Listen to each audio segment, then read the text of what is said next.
السلام علیکم وعلیکم السلام ورحمۃ اللہ وبرکاتہ. لک الحمد یا اللہ والصلاة والسلام علیک یا رسول اللہ.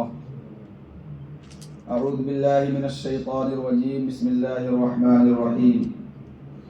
قد نرى تقلب وجهك في السماء فلنولينك قبلة ترضاها فول وجهك شطر المسجد الحرام. صدق اللہ العظیم.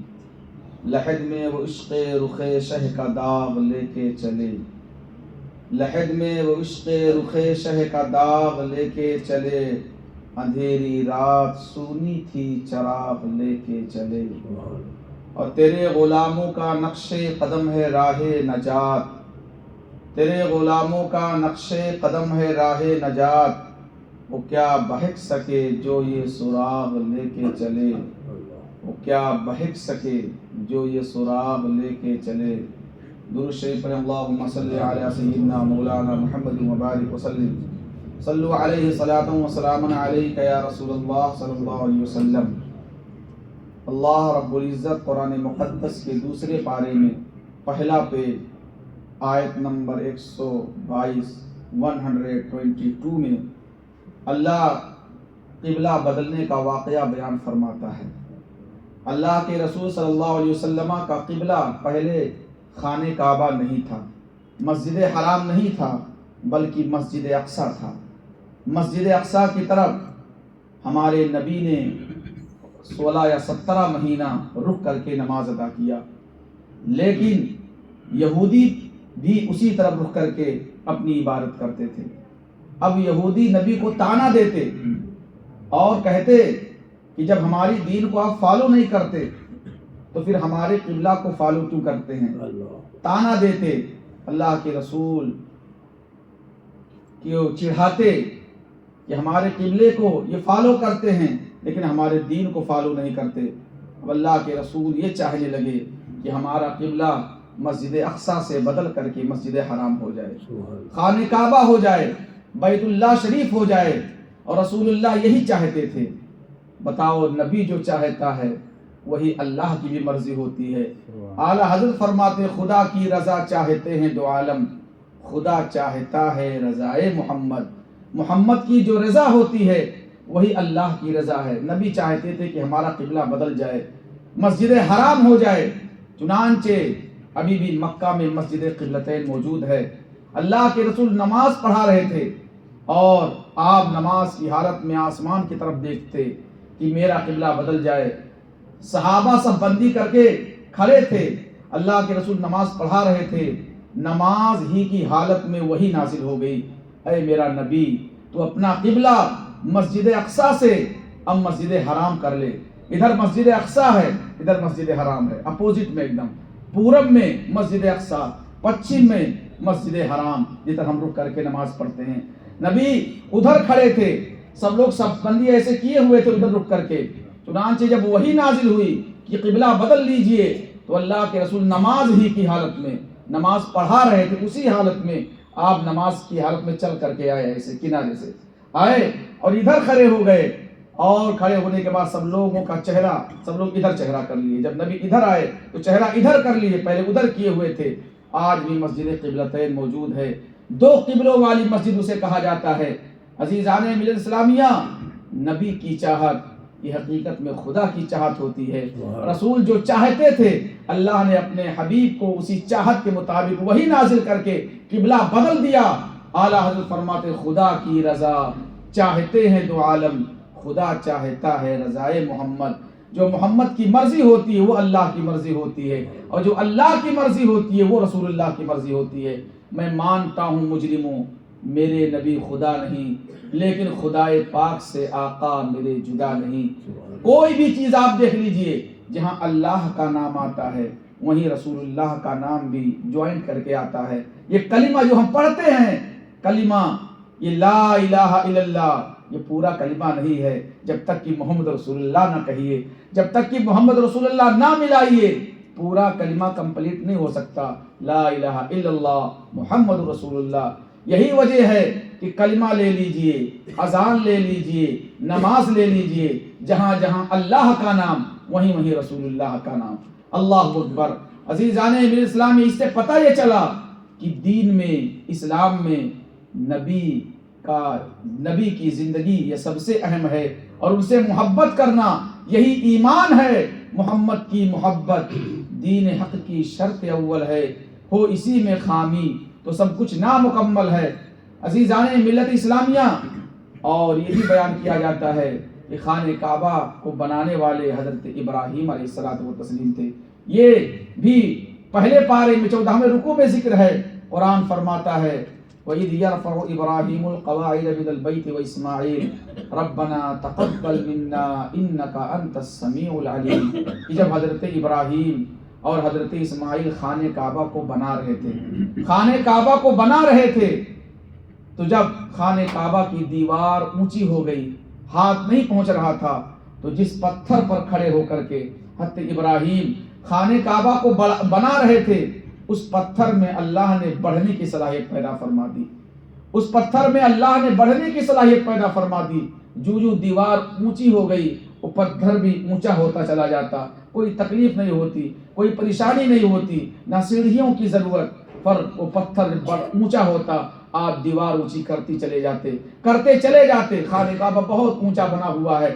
عزیزان ملت اسلامیہ، اور حضرت ابراہیم علیہ السلام نے جب اس کو کمپلیٹ کر دیا تو اللہ نے قرآن میں فرما دیا وَاتَّخِذُوا مِن مَّقَامِ إِبْرَاهِيمَ مُصَلًّى، ابراہیم کے پیر کی جگہ نماز پڑھو۔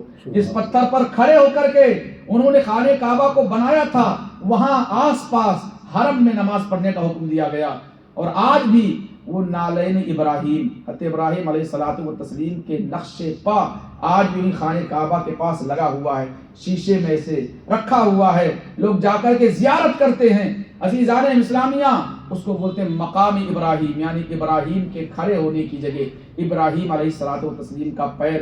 اور آج حاجی جاتا ہے یا عمرہ کرنے والا جاتا ہے تو احرام باندھتا ہے، احرام باندھ کر کے پھر وہ خانہ کعبہ کا جب طواف کرتا ہے، لبیک اللہم لبیک لا شریک لک لبیک ان الحمد والنعمت لک والملک لا شریک لک، یہ پڑھتے ہوئے اور دعا بھی پڑھتے ہوئے خانہ کعبہ کا طواف کرتا ہے۔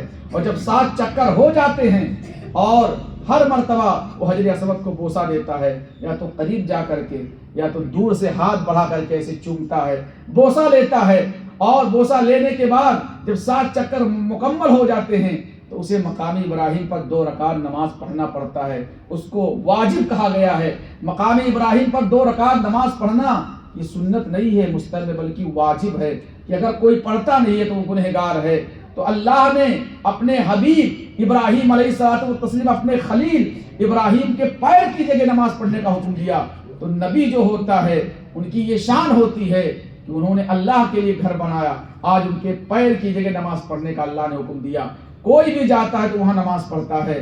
تو عزیزان ملت اسلامیہ، یہ خانہ کعبہ کے طواف کے بعد یہ 2 رکعت نماز مقام ابراہیم پر پڑھی جاتی ہے۔ اس کے بعد صفا و مروہ کی سعی کی جاتی ہے۔ اس کے بعد حلق کروایا جاتا ہے۔ عمرے میں حلق کروانے کے بعد انسان پھر اس کا ایک عمرہ ہو جاتا ہے۔ عزیزان ملت اسلامیہ، تو عمرہ کرنے میں آسانی ہے کہ آپ احرام باندھ لیجئے، اپنے ایئرپورٹ سے احرام باندھیے، اور احرام باندھ کر کے آپ جائیے، وہاں پھر وضو وغیرہ بنائیے، جب پہنچ جائیں ناشتہ وغیرہ کر کے وہاں پھر طواف کرواتے ہیں۔ جب طواف ہو جاتا ہے، یہ ایک رکن ہے، پھر 2 رکعت نماز پڑھی جاتی ہے، یہ دوسری چیز ہے۔ پھر صفا اور مروہ کی سعی کی جاتی ہے، یہ تیسرا رکن ہے۔ اس کے بعد میں عورتیں بھی ہوتی ہیں، وہ اپنے بال کو 1 پور تک 1 انچ وہ کٹواتی ہیں یا کاٹتی ہیں دوسرے کے ذریعے، اور مرد یا تو پورا سر چھلاتا ہے یا ایک دم باریک چھوٹا چھوٹا کرواتا ہے۔ دونوں صورتیں جائز ہیں۔ تو اس طرح کرنے سے ایک عمرہ پورا ہو جاتا ہے۔ اور اللہ کے رسول صلی اللہ علیہ وسلم، آپ جب مکہ سے جب مدینہ آئے تھے تو آپ نے سب سے پہلے جو مسجد بنائی تھی، اس مسجد کا نام ہے مسجد قباء۔ مسجد قباء کہ اگر اس میں آدمی 2 رکعت نماز پڑھتا ہے تو اللہ اسے ایک عمرے کا ثواب عطا فرماتا ہے۔ مسجد قباء ضرور ایک حاجی یا ایک عمرہ کرنے والا جاتا ہے۔ عجیب اور شاندار، سب بڑی شان والی مسجدیں ہیں، لہذا اللہ ہمیں سب کو توفیق عطا فرمائے کہ ہم ان جگہوں کو دیکھیں، زیارت کریں جہاں ہمارے نبی کے قدم پڑے، جہاں اللہ کا گھر ہے، اور پھر رب کی تجلی دیکھیں، رب کا نور دیکھیں۔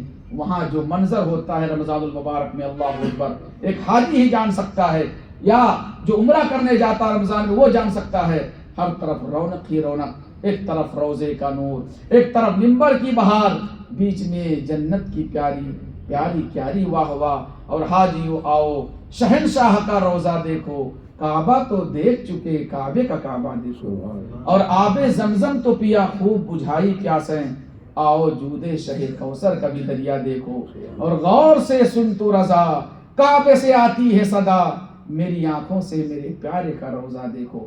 عزیزان اسلامیہ، ہمیں چاہیے کہ ہم روزہ رکھیں، عبادت کریں، خوب اللہ کو راضی کریں، اللہ راضی ہو جائے گا تو سب راضی ہو جائیں گے۔ اللہ کی بارگاہ میں دعا ہے کہ اللہ ہمیں کہنے سننے سے زیادہ عمل کی توفیق عطا فرما۔ یا اللہ ہم سب کے روزوں کو قبول فرما، ہم سب کی تراویح کو قبول فرما۔ یا اللہ ہمارے تراویح میں کھڑے ہونے کو قبول فرما۔ یا اللہ ہم سب کے پیروں میں درد ہے، پھر بھی ہم تیری عبادت کرتے ہیں، یا اللہ اسے قبول فرما لے، رکوع و سجدوں کو قبول فرما لے، نمازوں کو قبول فرما لے، مسجد کو آباد کرنے والا بنا دے، گھروں میں برکتیں نازل فرما، گھروں کے تمام خرافات کو یا اللہ دور فرما دے، کھیتی کھلیان میں برکتیں نازل فرما، کھیتوں میں برکتیں نازل فرما۔ یا اللہ ہمیں جو بیمار ہوں انہیں شفا عطا فرما۔ یا اللہ جن کے والدین دنیا سے جا چکے ان کی مغفرت فرما۔ یا اللہ جو زندہ ہیں انہیں صراط مستقیم پر چلا۔ یا اللہ نوجوانوں کو دنیا کی تمام برائیوں سے بچا، شراب نوشی، زناکاری، حرام خوری، سود خوری، تمام قسم کی برائیوں سے یا اللہ ہم سب کو بچا لے۔ الفاتحہ۔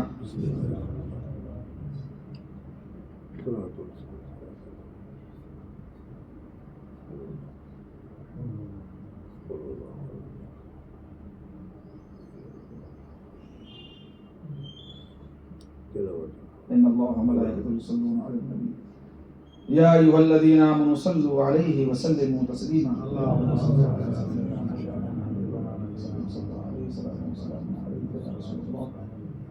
سبحان ربك رب العزة عما يصفون وسلام على المرسلين والحمد لله نیت کر لینا نویت معصوما غدا لله تعالی من فرض رمضان هذا۔ یا اللہ میں نے رمضان کے روزے کی نیت کی۔ یا اللہ مصطفیٰ جان رحمت پہ لاکھوں سلام۔